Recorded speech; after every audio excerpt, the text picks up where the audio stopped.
첫날부터 한국 증시가 올랐습니다. 이제 새해 첫날 증시가 오른 이유 뭘까 찾아봤는데 금투세 폐지를 추진하겠다는 발언이 아닐까 싶은데요. 이 덕분에 증시가 축포를 쐈습니다. 확정은 아니기 때문에 너무 기대를 하면 안 되겠지만 그래도 증시에는 좋은 일이다. 금투세가 폐지되면 큰손들이 한국 증시를 떠날 이유가 없어져요. 제가 만난 큰손들 중에서 상당 부분들이 세금 때문에 미국 주식을 안 하는 경우가 많았습니다. 만약 금투세가 시행되면은 이들 상당수가 해외 주식으로 넘어갈 가능성이 이제 없어지는 거죠. 금투세 폐지는 한국 증시에 좋은 현상이다 라고 생각을 합니다. 엄청난 효과를 준다, 당장 확정된 거다 이런 이야기는 아니에요.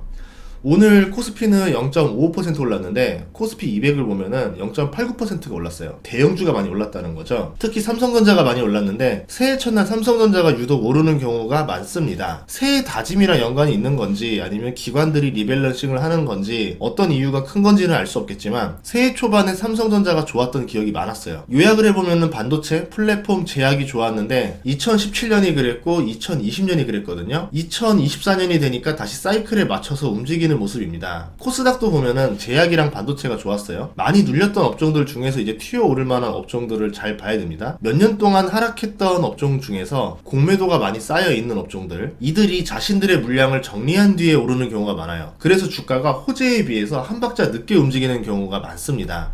보통은 선반영을 하잖아요. 개인 투자자 입장에서는 올랐어야 되는데 이미 선반영 된 거 아니야? 호재에 비해서 주가가 안 오르니까 버티다가 끝내버리죠. 그런 다음에 나중에 확 오르니까 내 이럴 줄 알았다 이러면서 후회되는 경우가 많죠. 그래서 변곡점을 투자할 때는 선반영이 안 나오는 경우도 있다. 후반영이 될 수도 있다. 공매도가 많이 있고 이제 오를 사이클이 다 되었고 금리 인하 영향을 받는 업종이면서 글로벌 수주를 하는 업종들, 미국 정책이랑 같이 가는 업종들인데 주가가 아직 오르지 않았다. 그러면 좀 의심해 봐야 되겠죠. 돈을 벌려면 어떤 업종을 투자하느냐가 되게 중요한 건데 이게 돈의 방향을 찾는 거랑 똑같은 일인 거예요. 돈이 흘러가는 곳에 같이 따라가서 투자를 해야지 돈이 흘러가는 곳 꽁무니에 투자하거나 돈이 오지 않는 곳에 혼자 기다리면서 여기로 돈이 지나갈 거야 버티는 건 좋은 투자가 아니에요. 가장 좋은 타이밍은 돈이 흘러오기 바로 직전인데 이걸 맞추는 건 좀 어려운 것 같고 모두가 또 그 타이밍을 노리고 있기 때문에 생각보다 그 타이밍이 조금 더 빨리 옵니다. 그냥 돈이 흐르겠다 싶은 곳들이 있으면 그때부터 투자를 시작하면 돼요. 한 방에 다 투자하는 게 아니라 어느 정도 투자하고 나서 기다렸다가 아직 안 올랐네? 한 번 더 투자하고 아직 안 올랐네? 한 번 더 투자하고 6개월 단위로 투자한다던가 3개월 단위로 투자하면서 기다리는 전략도 괜찮았던 것 같아요. 대신에 조심해야 되는 거는 주가가 이미 올라서 상승 초입기를 많이 넘어갔다. 이런 경우에는 관심을 두면 안 됩니다. 업종을 찾았다면 이제는 기업을 골라야 되겠죠? 예를 들어서 반도체에 투자하겠다. 그 안에서도 많이 오르는 애랑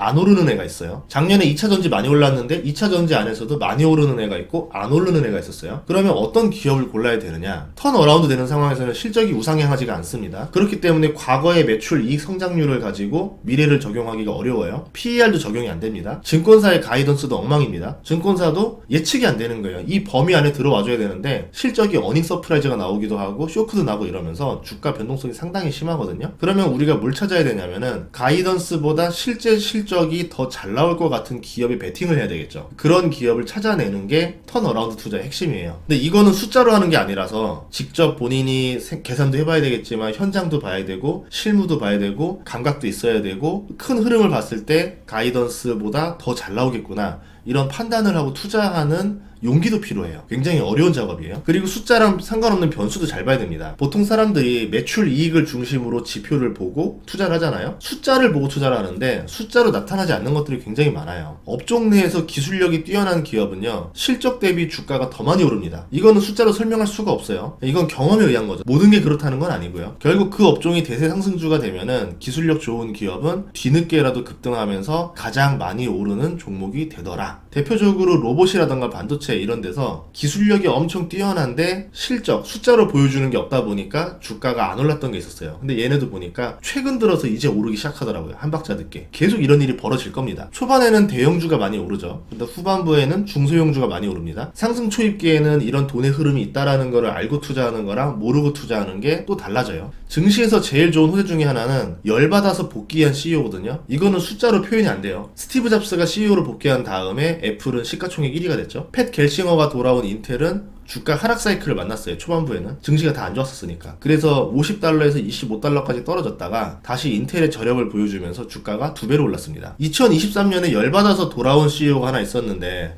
한국에 한 분 계셨죠. 셀트리온 서정진 회장인데요. 명예회장으로 있다가 경영에 복귀했는데 오죽했으면 복귀를 했겠어요. 창업주가 다시 복귀하면은 직원들 사기 진작에 도움이 됩니다. 결국 기업은 사람이 하는 일이거든요. 그럼 직원들이 분주히 일을 하고 일을 찾을 거 아니에요. 다시 파이팅을 하고 그렇게 되면은 실적이 시간이 흘러서 좋아지게 됩니다. 오히려 전문 경영인들이 하는 것보다 이런 위기 때는 CEO가 돌아오는 게 결과적으로 좋았던 경우가 많아요. 그래서 제가 제일 좋아하는 투자는 열받은 CEO가 돌아왔을 때 이때였거든요. 대표적인 사례가 이제 스타벅스거든요. 하워드 슐츠가 2008년 리먼 위기 이후에 한번 다시 복귀했었고 2020년 코로나 위기 이후에 또 복귀했었어요. 2번 복귀했었는데 그때마다 위기를 극복하고 나서 다시 전문 경영인한테 맡겨놓고 나왔죠. 서정진 회장이 복귀했을 때 그러면 결과는 어떻게 됐느냐? 셀트리온 주가가 15만원대였었는데 1년 전에 지금 대략 70% 정도가 올랐습니다. 주가가 한동안 안 올랐었어요. 그러다가 제약 사이클이 이제 상승하기 시작하는 타이밍, 공매도가 눌러놓다가 이제서야 조금씩 풀리는 타이밍과 맞물리면서 최근 셀트리온 주가가 크게 올랐습니다. 그럼 셀트리온만 올랐냐? 그게 아니죠. 제약 전체를 보면은 대형주 먼저 봐야 돼요. 삼성바이오로직스도 한 달 동안 10% 넘게 올랐죠. 변동성이 심한 제약주 중에 하나가 알테오젠이라는 회사가 있는데 테슬라급인 것 같아요. 이 회사는 주가 변동률이 굉장히 심하거든요. 올해 주가 상승 1년 동안 주가 상승률이 152%입니다. 최근 한 달 동안은 16%가 올랐어요. 바이오에서도 시총 상위주들이 지금 주가가 많이 오르고 있다. 이 흐름들이 이어진다라고 하면 어떻게 될까? 얘네들이 상승 초입기일까? 아닐까? 이런 판단들 넣어서 어떤 업종에 투자할까를 선택하는 겁니다. 한국 증시가 2024년 본격적인 상승량이 된다면은 대형주가 초반에 좋을 가능성이 있어요. 코스피 200 안에 있는 기업들을 잘 볼 필요가 있습니다. 외국인들이 초반에 시장을 주도하기 때문에 코스피 200 안에 있는 시총 상위주들 위주로 많이 올리거든요. 그 다음에 기관이랑 개인이 아직 안 오른 것들을 찾아내기 시작합니다. 그러면서 중소형주가 뒤늦게 많이 오르기 시작해요. 이게 대세 상승장의 전형적인 모습이거든요. 그리고 업종 내에서 주가 상승률이 서로 달라요. 1년 동안 주가가 27% 오른 네이버랑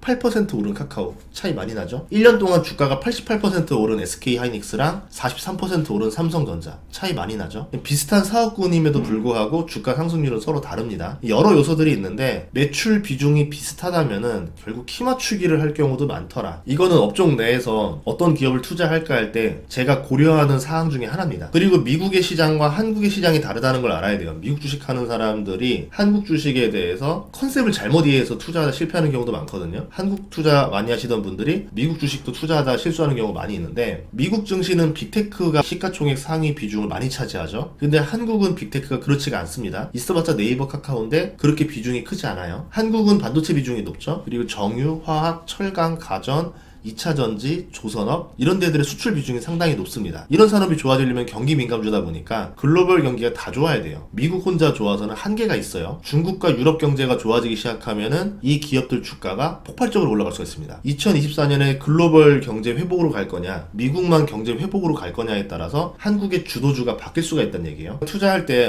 어디를 봐야 될 것인가? 지금 당장 변수가 없다면은 반도체 제약 플랫폼. 근데 변수가 발생한다면은 그게 아닌 제조 관련 산업들, 특히 미국으로 수출 물량이 부족하고 가격을 계속 올리는데도 몇 년치 수주가 꽉 찬 기업들이 있어요. 더 이상 수주를 받으면 안 될 정도까지. 영업이익률이 1년 전에만 해도 10%도 안 됐었던 기업이 최근에 40%가 넘어가는 기업도 있습니다. 이런 기업들을 세부적으로 계속 찾아내는 거예요. 이런 기업들을 찾아내고 있다가 이제 미국의 정책도 잘 봐야 되겠죠. IRA를 한번 다시 봤으면 좋겠어요. 2차 전지 외에도 수혜를 볼 수 있는 업종들이 많이 있는데 사람들이 IRA는 2차 전지하라고만 생각해서 2차 전지가 많이 올랐죠. 아마 내년에는 조금 다른 분위기로 갈 수도 있어요. 대표적으로 태양광이 그동안 소외가 됐었는데 결국 다시 주가가 최근에 상승하고 있습니다. 정책이라는 인공호흡기를 다룬 상태이기 때문에 조금만 상황이 바뀌면 다시 좋아질 수도 있는 거거든요. IRA의 혜택을 보면서 아직까지 오르지 않았거나 올랐다가 다시 내려와서 원점으로 돌아왔거나 상승 초입기에 있거나 이런 기업들이 있어요. 그것들을 찾으셨으면 좋겠어요. 그리고 욕심을 버렸으면 좋겠어요. 욕심 버리고 이거는 벌써 10% 올랐잖아, 20% 올랐잖아 이런 것들 말고 10% 20%를 놓친 거는 내가 무지했던 탓이다. 나를 탓하고 나는 욕심 버리고 적당히 먹고 적당히 나올래. 이렇게 들어가는 게 더 좋은 결과를 많이 나타냅니다. 어떻게 마인드를 접근해야 되냐면은 2024년 증시 별로 안 좋을 거야. 그러니까 그냥 조금만 먹고 나오자. 이런 마인드를 접근하면은 오히려 수익률이 더 잘 나올 수도 있어요. 그리고 2024년은 미국 증시보다 한국 증시가 더 많이 오를 수 있다라고 보거든요. 결론이 어떻게 될지 모르겠지만 미국 증시가 상승한 거 대비 한국 증시가 오른 폭이 그렇게 높진 않아요. 작년 동안 코스피 지수가 28% 정도 올랐는데 미국 증시에 비하면은 상당히 적게 오른 거죠. 다른 리스크들 때문에. 그 리스크들이 이제 해제가 돼서 한국 증시로 외인 투자자들이 몰리고 2024년에 오르게 된다면은 어마어마한 상승률을 보여줄 수도 있지 않을까 이렇게 생각을 합니다. 개인적으로는 코스피 지수 3000 다시 생각하고 있거든요. 연말까지 좀 갔으면 좋겠어요. 연말까지 안 가고 상반기에 도달할 수도 있는 상황이에요. 분위기만 잘 따라준다면. 결국 스포츠도 그렇고 주식도 그렇고 기세라는 게 되게 중요한데 이 기세가 어디까지 갈 것인가 그러면 조심해야 되겠죠. 근데 이 기세가 이어진다라 그러면은 나스닥 17,000 가고 떨어질 거야, 코스피 2,700 가고 떨어질 거야, 그런 가상의 수치를 정하지 않았으면 좋겠어요. 기세가 갈 수 있는 데까지는 갈 거야 라고 보는 게 훨씬 더 나은 투자였다. 경험상 말씀드렸습니다. 물론 제 경험이 정답도 아니고 저보다 주식 경험 훨씬 더 많으신 분들도 많고, 그런데 제가 투자했더니 이런 것들에 투자하는 게 조금 더 낫더라.